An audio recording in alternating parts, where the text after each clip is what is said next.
ꯃꯥꯏ ꯃꯀꯥꯡꯁꯦ ꯐꯛꯇꯣꯛꯑ ꯌꯦꯡꯍꯟꯖꯔꯦ ꯃꯌꯥꯝꯅ ꯃꯥꯒꯤ ꯃꯅꯨꯡꯗ ꯌꯥꯎꯔꯤꯕ ꯆꯥꯍꯧ Welcome back Army Kitchen King to ngasidi Army Kitchen King ngasidi jen mapum thongba mapum pudung laksane akhodi hadi jen mapum se steam tawjabani ko hadi thau yaudu bi da steam tawba ado mayam yemi da sigo akoi silver foil se hangdok chage amdong jengi na si mayam kamai kamai tawge habado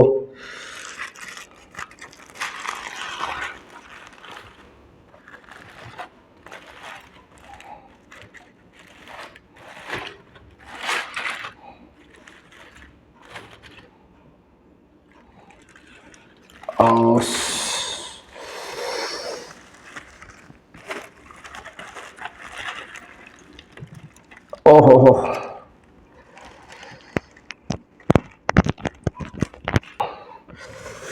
mayam dudi ai cha dingai sida mayam da ai mathil da hajirange ko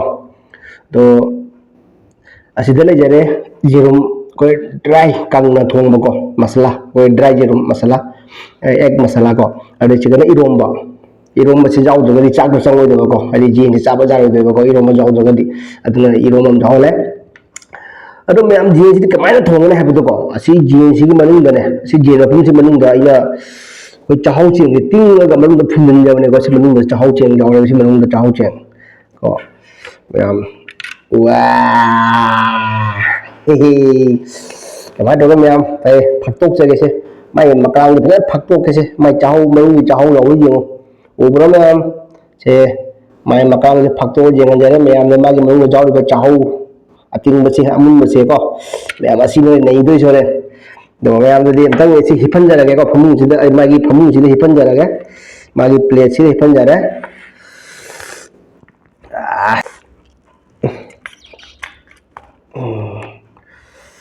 chicken itu seta jarage ko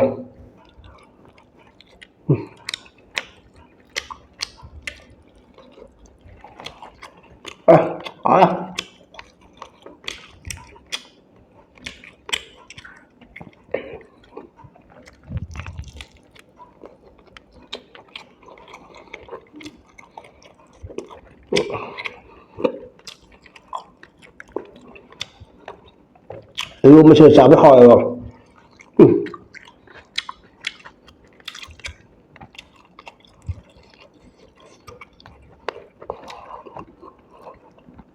Sao đấy.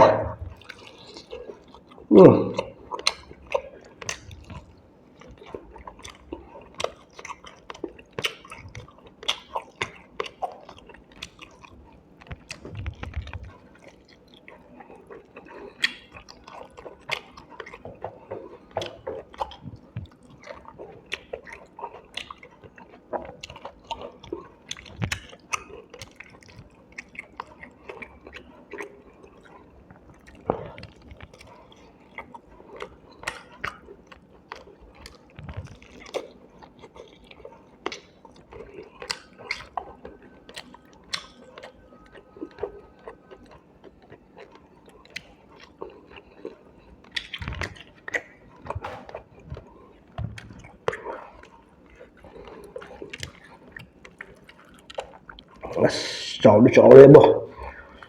kg ini ke 300 gram belum maji ne bago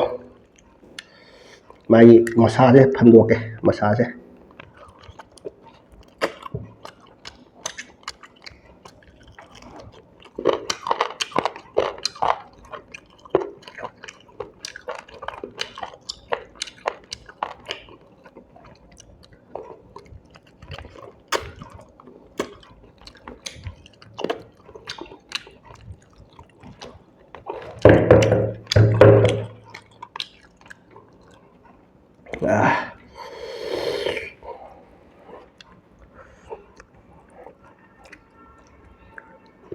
em tôi đi chắc cha cái khó ta ghé quá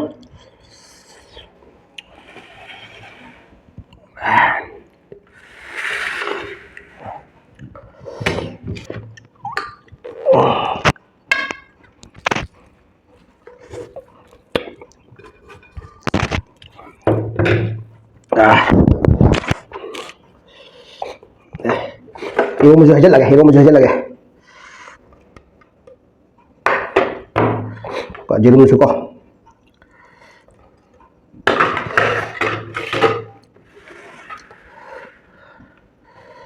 ꯑꯩꯒꯤ ꯖꯦꯟ ꯀꯣ ꯁꯤ ꯊꯝꯒꯦ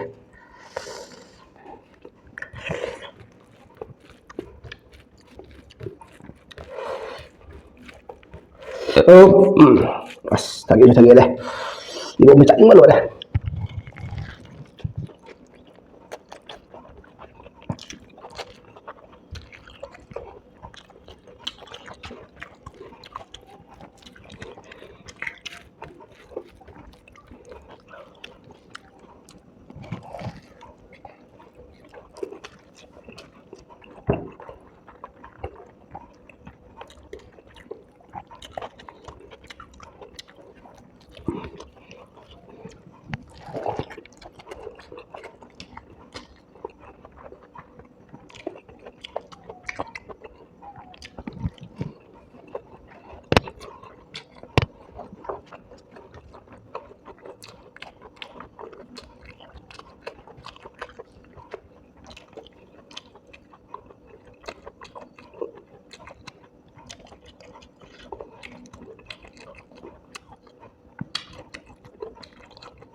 Yes.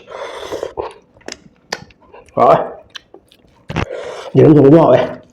Giờ thùng nó hao, yêu mình mà hao. Giờ chi gì? Kiếm độ với mà hao gì nữa.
Mẹ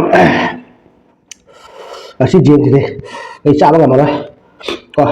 cái gì xí thầm lên này cái hay cũng chả cái xí chỉ mà nó chả mà rồi mẹ xí bữa sáng này có trong hôm nay đây rồi giờ nó thành tâm finish rồi mẹ